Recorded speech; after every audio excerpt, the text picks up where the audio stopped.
श्री स्वामी समर्थ. नमस्कार स्वामी भक्तांनो. स्वामी भक्तांचे अनुभव या यूट्यूब चॅनलवर तुम्हा सर्वांचे मनापासून स्वागत आहे.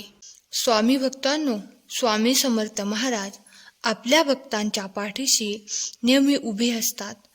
स्वामी भक्तांनो, स्वामींची सेवा जर तुम्ही बिना अपेक्षा केली, पूर्ण श्रद्धेने केली तर स्वामींचा आशीर्वाद नक्की लागतो. आज मी तुम्हाला एका स्वामी सेवेकरी ताईंचा अनुभव त्यांच्या शब्दात सांगणार आहे. ताई म्हणतात, नमस्कार, माझं नाव सुरेखा. आज मी तुम्हाला मला आलेला स्वामी समर्थांचा अनुभव सांगणार आहे. तर स्वामी भक्तांनो, श्री स्वामी महाराजांचा महिमा अपरंपार आहे, लीला अगाध आहे. याची प्रचिती सेवेकरांना सतोदित येतच असते. वेळोवेळी ते भक्तांच्या अडचणींच्या संकटाच्या वेळी कायम दत्त म्हणून पाठीशी उभे असतात आणि नित्य ग्वाही देतात. भिवू नकोस, मी तुझ्या पाठीशी आहे. महाराजांच्या अस्तित्वाचा, चमत्काराचा विलक्षण अनुभव मला नुकताच आला आणि श्री स्वामी समर्थांवरील अपार श्रद्धेने मन भरून आले. मे महिन्यात माझ्या सासूबाई, नंदा वगैरे परिवारासोबत द्वारका, सोरठी, सोमनाथ इत्यादी ठिकाणची यात्रा सुखरूप आनंदात पार पडली.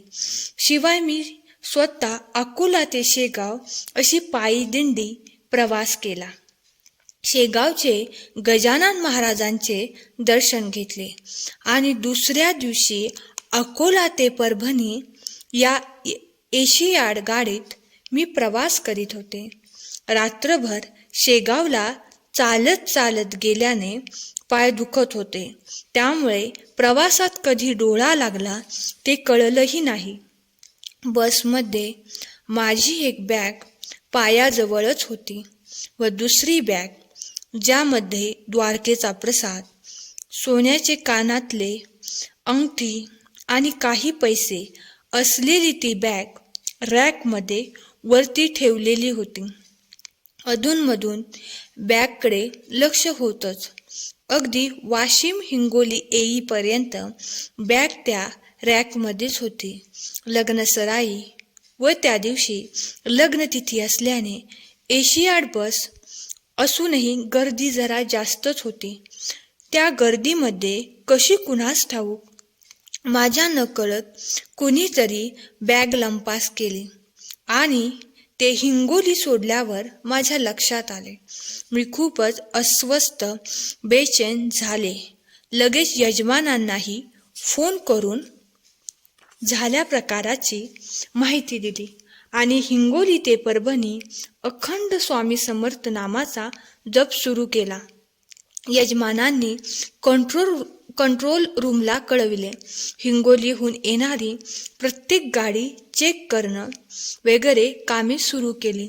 परभणी येथील वाहतूक व्यवस्थापकांची यावेळी मोलाची मदत झाली. दरम्यान 5:30 वाजता मीही परभणीस पोहोचले. रडवेल्या चेहऱ्याने, उदास मनाने घरी तर पोहोचले, पण लक्ष लागेना. हे स्टँडवरच थांबून हिंगोलीहून परभणीस येणारी प्रत्येक गाडी चेक करत होते.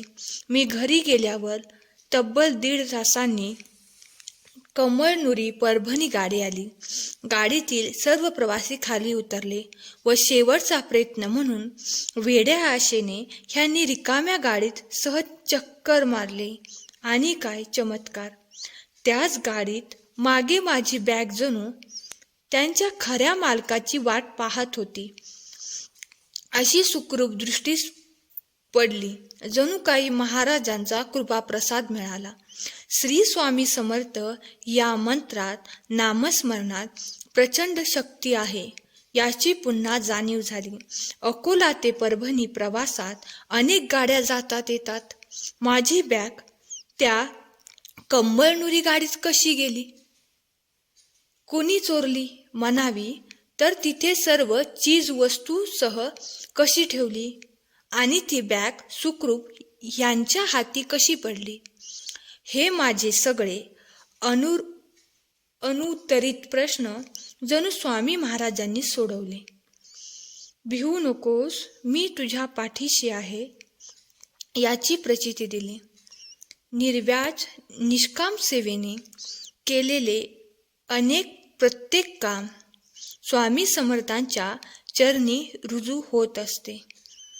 श्री स्वामी समर्थ. तर आजचा हा सुरेखा ताईंचा अनुभव अंगावर शहारा आणणारा होता. खरंच स्वामी आपल्या भक्तांना किती मदत करतात हे या अनुभवातून आपल्याला समजून येते. हा अनुभव आवडला असल्यास कमेंट बॉक्समध्ये श्री स्वामी समर्थ लिहायला विसरू नका. अनुभव आवडला असल्यास व्हिडिओला लाईक, शेअर, कमेंट जरूर करा.